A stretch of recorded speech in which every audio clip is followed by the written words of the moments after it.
మహాలక్ష్మి అమ్మవారు ఎలా ఉద్భవించింది, అసలు ఎందుకు ఉద్భవించింది? లక్ష్మి అంటే మనందరికీ తెలిసిందేంటి? మామూలుగా లక్ష్మీదేవి అంటే ఎలా ఉంటుంది అనుకుంటాం మనం? ఆ ఫోటోలో కనిపించినట్టుగా ఆవిడ ఇలా చేయి పెడితే ఆవిడ చేతిలోంచి డబ్బులన్నీ వచ్చేస్తాయి, ఆవిడ దగ్గర పెద్ద కొండ ఉంటుంది, డబ్బుతో కూడిన కొండ. లక్ష్మీదేవి అంటే అసలు ఎలా ఉద్భవించిందో చెప్తాను వినండి.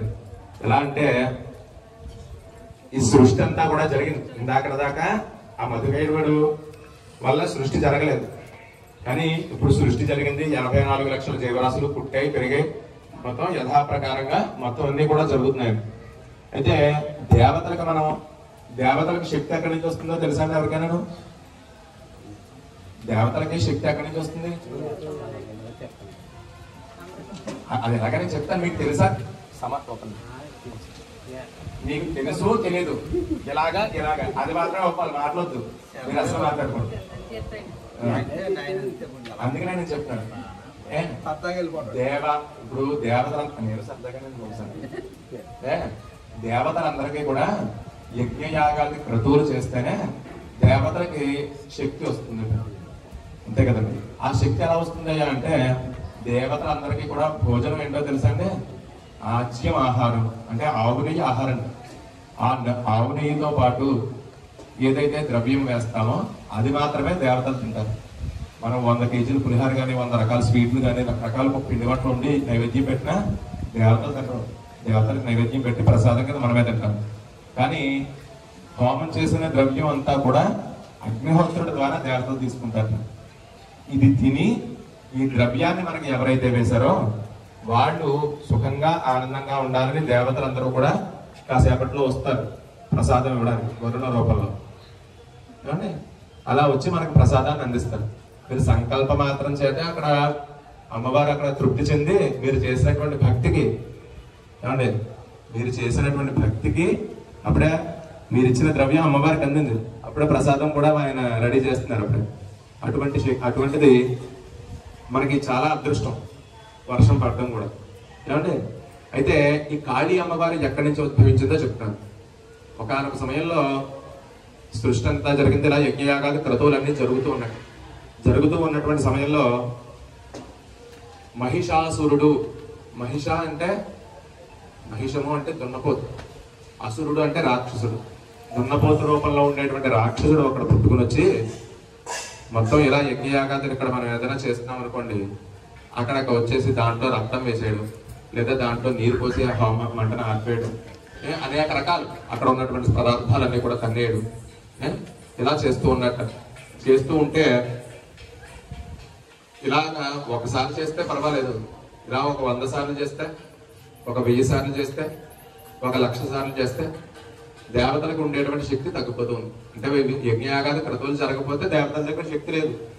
అయితే అప్పుడు ఏం చేస్తూ ఉన్నారంటే దేవతలందరూ కూడా మరి వాళ్ళ శక్తి కోల్పోతూ ఉండగా బ్రహ్మ విష్ణు మహేశ్వరుల దగ్గరికి వచ్చి ఆ పరమేశ్వరుడితోటి, విష్ణుమూర్తితోటి, బ్రహ్మగారితోటి, వీళ్ళ ముగ్గురుతోటి కూడా చెప్పుకుంటూ వచ్చారట. ఏమని? అమ్మా ఇలా మహిషాసురుడు అనేటువంటి రాక్షసుడు మనకి యజ్ఞయాగాది క్రతువులు ఏవి జరగకుండా ఆపేస్తూ ఉన్నాడు, దానివల్ల మనకు ఉండేటువంటి శక్తి అంతా కూడా తగ్గిపోతుందని చెప్పేసి వాళ్ళందరూ కూడా ఆ పరమేశ్వరుడికి, విష్ణుమూర్తికి, బ్రహ్మగారికి చెప్పారండి. వెంటనే అక్కడ ఉండేటువంటి పరమేశ్వరుడు ఒక్కసారిగా ఆ 3వ కన్నును తెరిచి చూశాట. 3వ కన్ను తెరిచి చూస్తే అక్కడి నుంచి ఒక శక్తి, ఒక సూర్యుడు లాంటి శక్తి, సూర్యుడు లాంటి కాంతి వచ్చి అక్కడ ఒక చోట ఆగింది. అలాగే బ్రహ్మగారు తేజస్సు నుంచి, అంటే తేజస్సు మనకి ఎవరినైనా చూస్తే నమస్కారం పెట్టాలని ఎప్పుడు అనిపిస్తుందండి? వాళ్ళ మొహం చూసినప్పుడు, నుదుటిని బొట్టు ఉన్నప్పుడు మాత్రమే దండం పెట్టాలనిపిస్తుంది, అవునా కదండి? అంటే సాక్షాత్తు ఒక దైవ స్వరూపంలా కనపడతారు బొట్టు ఉంటే. ఆ లలాటం అంటే ఇది, అక్కడ పెట్టుకోవాలి బొట్టు. ఇవాళన్నీ స్టిక్కర్లు వచ్చేసి ఎక్కడ పడితే అక్కడ పెట్టుకుంటారు అనుకోండి, కానీ ఏంటంటే కుంకుమ ధరించి ఎప్పుడైనా ఈ లలాట ప్రదేశంలో పెట్టుకుంటే వాళ్ళలో దేవతలు కనపడతారు, నిజంగా సరైనటువంటి జ్ఞానం ఉన్న వాళ్ళు ఎవరైనా చూస్తే. అటువంటిది అలాగే బ్రహ్మగారి తేజస్సు నుంచి ఒక సూర్యుడు లాంటి శక్తి వచ్చి దాంతో కలిసిందిట. అలాగే విష్ణుమూర్తి తేజస్సు నుంచి వచ్చి దాంతో కలిసిందిట. అలా అక్కడ ఉన్నటువంటి దేవతల యొక్క తేజస్సు అంతా కూడా కలిపి దాంతో కలిసిందిట వచ్చి. అర్థమైందండి? ఇప్పుడు ఒక అయస్కాంతం మనం పెట్టామండి, దాని చుట్టూ మేకులు వేసాం అనుకోండి, ఈ అయస్కాంత శక్తి ఎలా లాక్కుంటుంది? అలాగా ఈ దేవతల యొక్క తేజస్సు, వేళ్లలో ఉండేటువంటి శక్తి అంతా కూడా కలిసి దాంట్లో కలిసిందిట. ఆ శక్తి మొదలు చూద్దామంటే మనకు ఉన్నటువంటి పాతాళ లోకాలు సరిపోలేదు కదా. అతల వితల సుతల తలాతల రసాతల మహాతల సప్తపాదాలు శివపరితలే అంత కిందకి వెళ్ళినా కూడా ఆ మొదలు కనిపించలేదు కదా. అలాగే కొన్ని పైకి వెళదామని చెప్పేసి పైకి చూశాక ఎవరు చూస్తూ ఉంటే దేవతలు వెళ్ళి పైకి వెళ్దాం, ఇవాళ దీని ముగింపు ఎక్కడ ఉందని. భూలోక, భువర్లోక, సువర్లోక, మహర్లోక, జనలోక, తపోలోక, సత్యలోక, పతం అలా అన్ని లోకాలకు పైకి వెళ్ళినా కూడా ఆవిడ ఆ శక్తి యొక్క సరస్సు కనిపించలేదు. ఎంత ఉగ్రంగా అంటే ఇప్పుడు మనం ఒక సూర్యుడిని కంటితో చూడగలమా? అలాంటిది అక్కడ ఉన్నటువంటి 33 కోట్ల మంది దేవతల యొక్క 33 కోట్ల దేవతలు సూర్యుడు ఉంటే అంత ఉంటుందో అంత శక్తి ఉంది అక్కడ. దాన్ని అసలు ఎవరైనా చూడగలరా? దేవతలే చూడలేకపోతున్నారు.